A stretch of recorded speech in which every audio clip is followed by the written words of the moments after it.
Assalamualaikum warahmatullahi wabarakatuh dan semangat pagi. Kali ini kita akan membahas sedikit tentang skala pengukuran dalam sebuah instrumen penelitian.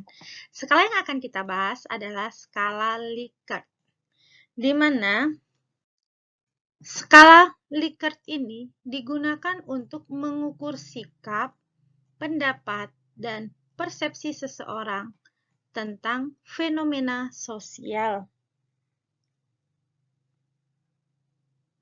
Di dalam sebuah penelitian, kita biasanya akan menetapkan spesifik untuk variabel yang akan kita teliti. Di dalam skala Likert ini, variabel yang akan diukur dijabarkan menjadi indikator variabel dan selanjutnya menjadi titik tolak untuk menyusun item-item instrumen yang dapat berupa pernyataan atau pertanyaan. Jadi di dalam skala Likert ini, jawaban setiap item instrumen mempunyai gradasi dan dari sangat positif sampai dengan sangat negatif yang berupa kata-kata. Contoh dari instrumen yang menggunakan skala Likert adalah sebagai berikut.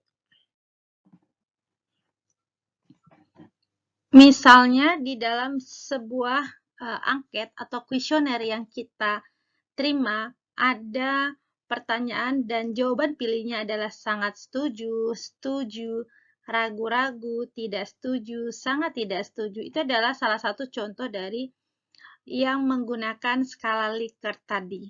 Ini contoh yang pertama. Contoh yang kedua, yaitu dengan pilihan jawabannya adalah sangat positif, positif, negatif, sangat negatif. Jadi kita di sini di dalam angket atau kuesioner tadi, kita harus memilih salah satu jawaban yang disediakan di instrumen penelitian tadi.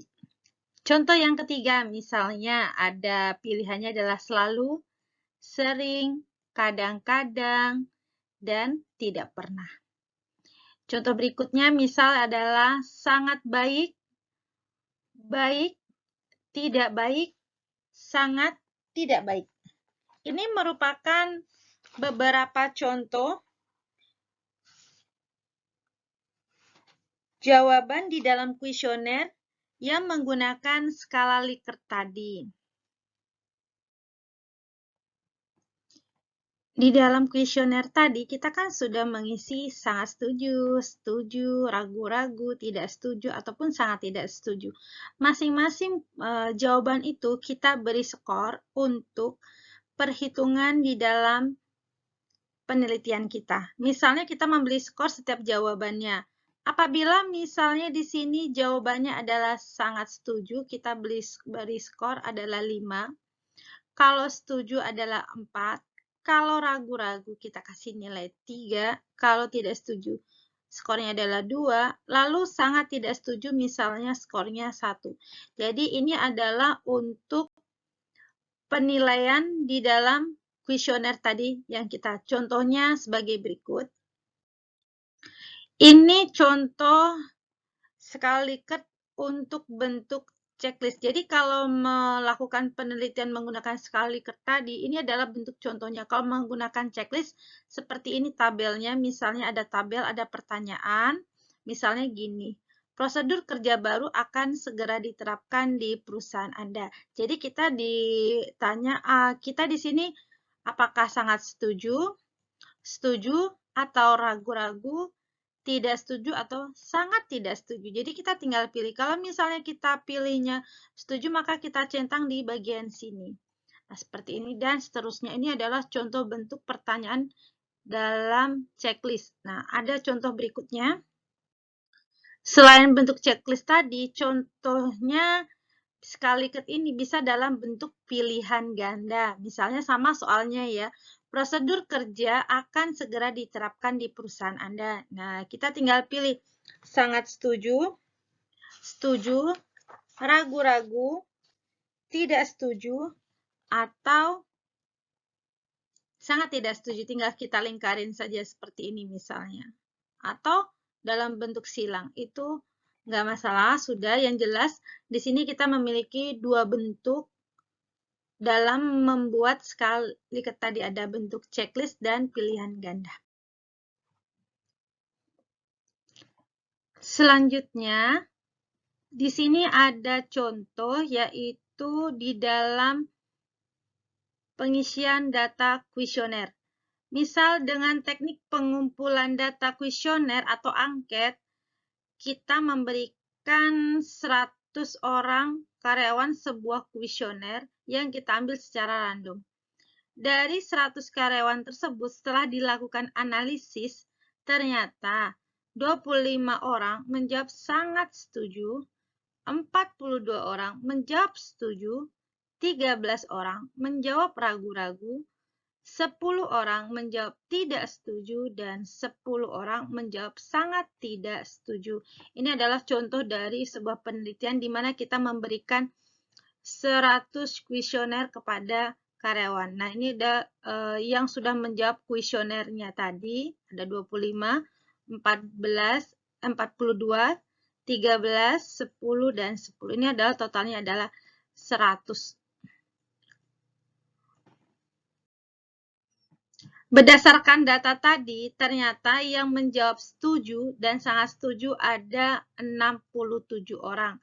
Tadi yang sangat setuju ada 25 ya, dan setuju adalah 42 orang.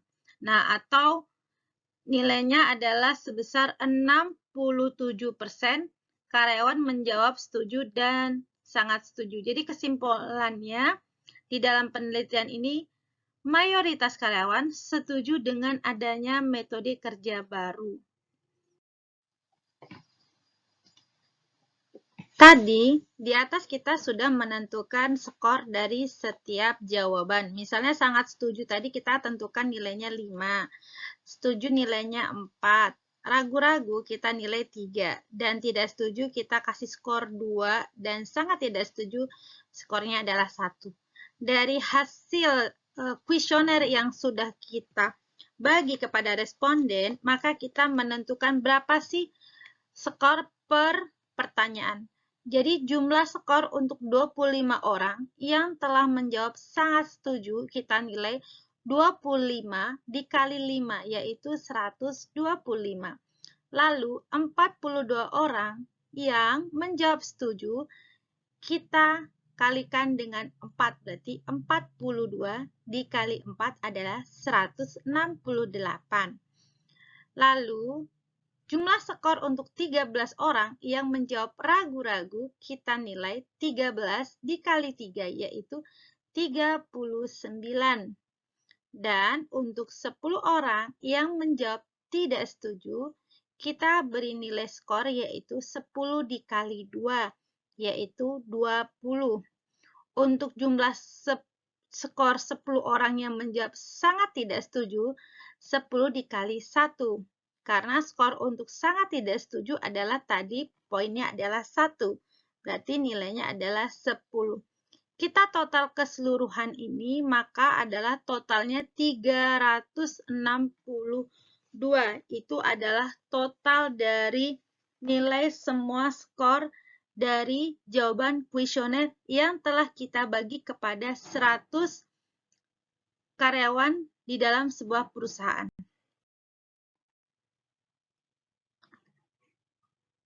Setelah kita menghitung skor per nilai tadi, maka kita menjumlahkan keseluruhannya.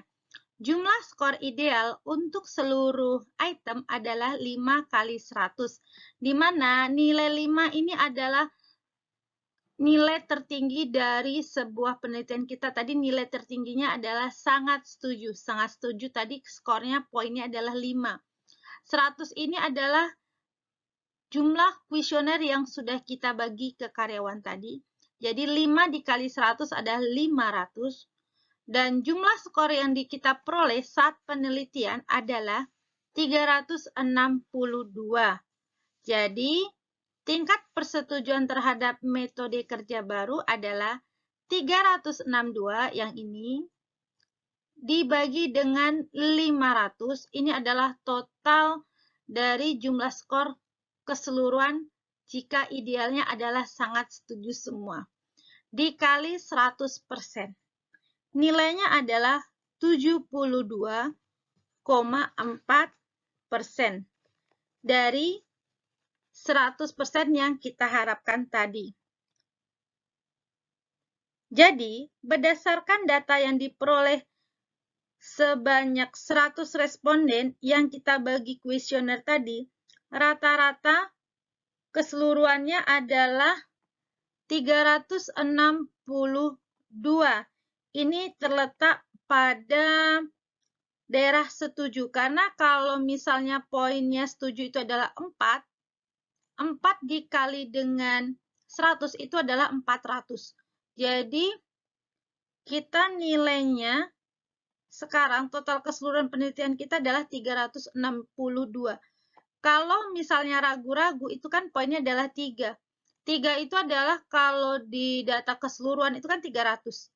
Ini 300, ini 400. Jadi, penelitian kita itu jumlahnya ada letaknya di sekitar ragu-ragu dan setuju. Sudah masuk di daerah setuju. Jadi, responden kita sudah rata-rata menjawab setuju untuk perubahan metode kerja baru. Demikian video saya tentang skala Likert di dalam sebuah penelitian. Terima kasih atas perhatiannya. Sampai ketemu di video berikutnya. Wassalamualaikum warahmatullahi wabarakatuh. Dan semangat pagi!